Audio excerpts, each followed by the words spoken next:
Hi, today I wanted to talk briefly about spiritual leadership. I recently had the opportunity to see Van Jones at a local event here that's held annually in one of the larger African American churches here. And during his, and I guess I won't call it a lecture, but his keynote address, he did have the opportunity to sit down and talk with one of the facilitators. And one of his last points really struck me because he began to talk about spiritual leadership. And he was talking about spiritual leadership, particularly as it pertains to the office of president. And he says, I don't talk about this on CNN. And he's like, matter of fact, this isn't something that we talk about, but the spiritual component that position of leadership has on our country. And anybody can look now and see that, this isn't something that he's just making up or wanted to share because he was in a faith-based institution. That no, spiritually, we see the impact that the current president has, but previous presidents have on the country. And so after that lecture, I went home and I started thinking about leadership, and not just the office of president, but the spiritual impact that leadership has in our workplaces, in our faith institutions, in our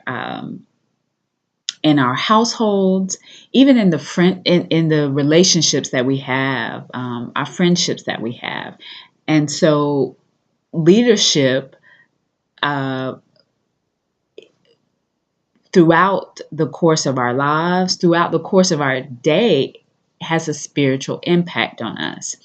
And so over the recent weeks, you know, when looking at the news, a lot of individuals who hold positions of leadership have had quite interesting things to to say. I'm thinking about recent interviews that Jane Comey has been conducting, particularly as it pertains to his book. Um, and he talks about moral authority um, and moral leadership. Um, and then recently, a leader who is in hip hop community um, came forth with some troubling comments, Kanye West. And I thought about what those words and him exercising leadership, what impact that it had on the country. And also James Comey as well, when he decided to exercise leadership, what impact it had on the country spiritually, right? And I began to look at, you know, in this case, these men, and I don't want to forget about the women because there are women who are doing incredible things and who are impacting the spiritual lives that we have in their positions of leadership. But I wanted to go back a little bit to Kanye's comments, and I think I'm really connected to his particular comments because I am descendants of enslaved Africans, and I and so in that way we are also connected, right? But I was able to, over the past couple of days, because he is a leader, whether people want to think so or not, he is a leader, and he had comments that impacted the spirit of people around the world.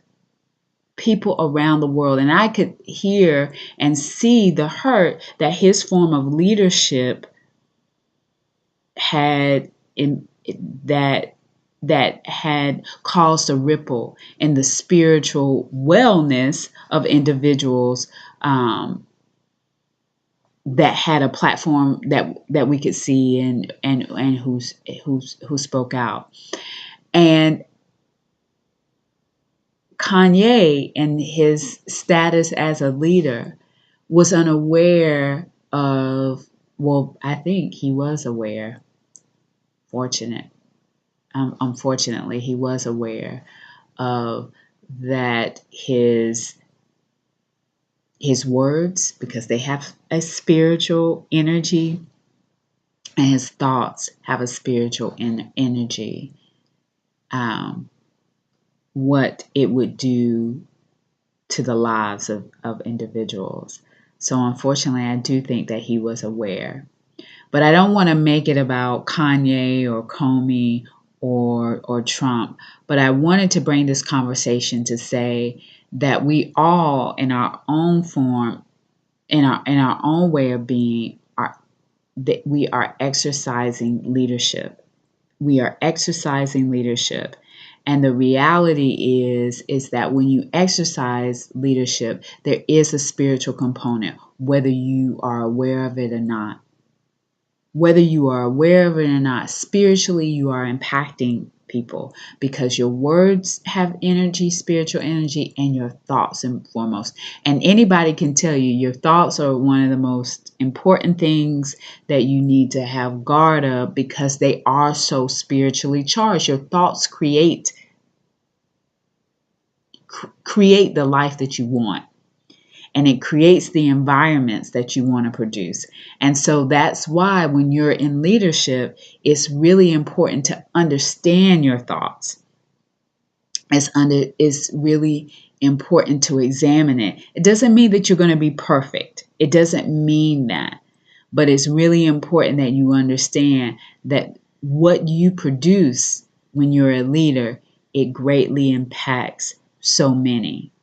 So you can look at leaders, and let me just say here, those who exercise leadership, we often say we want to point out good leaders, right? Who inspire goodness, who inspire good things, who empower people. But there are people who have exercised leadership and who their intentionality was not to bring forth good. So you have leaders who exercise leadership, and they are not coming necessarily from an ethical standpoint.